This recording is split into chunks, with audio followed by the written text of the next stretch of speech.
Hi, Katie. We have The Clue of the Broken Locket. We're on Chapter 9, The Vandal. Indignant, Nancy shook herself loose from Vince Driscoll's grasp. At that moment, his sister-in-law came from the same room and glared at him. "Carl and I gave Miss Drew and her friends permission to come here and hunt for an iron bird," she said coldly. "Why didn't you tell me?" Vince asked sullenly. "I'd have warned you not to. She's Snoopy and a troublemaker." He turned to Nancy. "Don't show up here again." Mrs. Driscoll set her jaw firmly.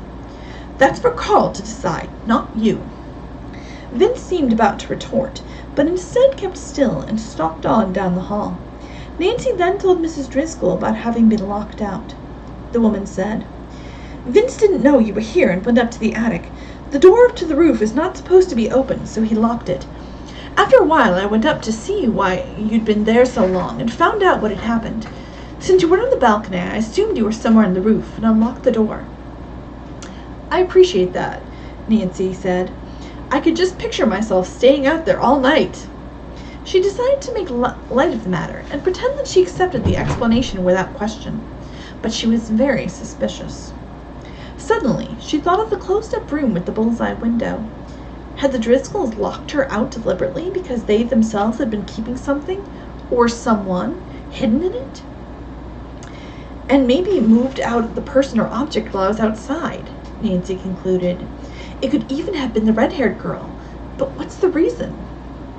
Mrs. Driscoll escorted Nancy to the front door and said goodbye pleasantly. "It's too bad the bird in the storage room isn't the one you're looking for," she said. "If we happen to come across another, we'll let you know." "Thank you," Nancy said, and started down the road. The Driscoll family puzzled her. She wondered about the brothers' maintenance business. They seem to be home a lot, Nancy thought. Well, maybe they don't get many calls. In any case, they certainly did not seem to get along well together. Could it be because of the twins? Nancy reflected. But why? She vividly recalled the hard look Carl Driscoll had given her in the general store.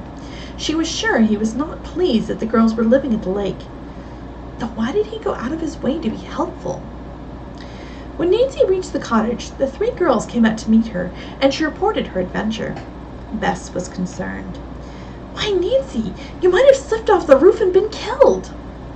Nancy grinned. "I guess I'm just a tough old sleuth," she answered. "It's a good thing, because you're in for a surprise," George stated. "Wait until you see this cottage." As Nancy walked inside, she stared aghast at the scene before her. Table and chairs had been broken. Every drawer in the place had been emptied of its contents, which were scattered around the floor. Bess had endeavored to put some of the things away before picking up the other two girls. The three had just started working again when Nancy arrived.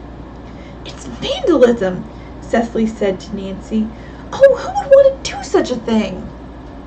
"So far," said Bess, "we haven't found anything missing." George nodded. "Some intruders are like that. They get so angry if they can't find what they're looking for. They'll tear a place to pieces." The girls went on straightening up and repairing the furniture as best they could. As they worked, George and Cecily reported that they had gone to Neil Raskin's office, but he was not there. No one seemed to know where he had gone or when he would return. Suddenly Bess said, "I'm starved. Do you even realize it's 7 o'clock? I never did start supper, what with this mess." The girls stopped working, and by 7:30 were seated around a little table, eating hungrily and chatting over the day's adventures. "They all seem to add up to nothing," said Cecily, a sad expression in her eyes. To cheer her, Nancy suggested taking a ride in the canoe. Cecily eager accepted. "You two go," said George. "Bess and I will do the dishes." Nancy and Cecily each took a paddle, and without even consulting each other, they found themselves heading for Puddingstone Lodge. By this time, it was late dusk, and a mist had begun to rise up from the water. In the foggy area, it was thicker than ever. "We better stay away from there," said Cecily. "We might get lost."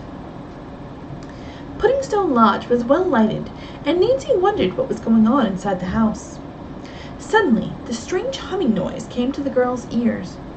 As before, its source was elusive, seeming to be outdoors, yet muffled enough to be inside. "It might be some sort of generator in the house," said Nancy, "but I shouldn't think we'd notice it from here." The two girls listened intently, but still could not figure out the exact location of the sound. Cecily showed signs of apprehension. "We're pretty close to the place where that phantom boat appeared," she told Nancy. "Just in case there's something dangerous about it, don't you think we should leave?" Personally, Nancy would have liked to stay, but out of consideration for Cecily, she agreed. They turned the canoe around and began to paddle back toward the cottage. Nancy kept looking over her shoulder, hoping the apparition would appear. Cecily, on the other hand, was wishing just as hard that it would not. The lake remained dark. When they reached the cottage dock, Nancy glanced up. She glimpsed, a man's shadowy figure, moving off among the trees around the cabin. "The prowler!" Nancy thought. She leaped from the canoe and made a wild dash after the man, but he began running too.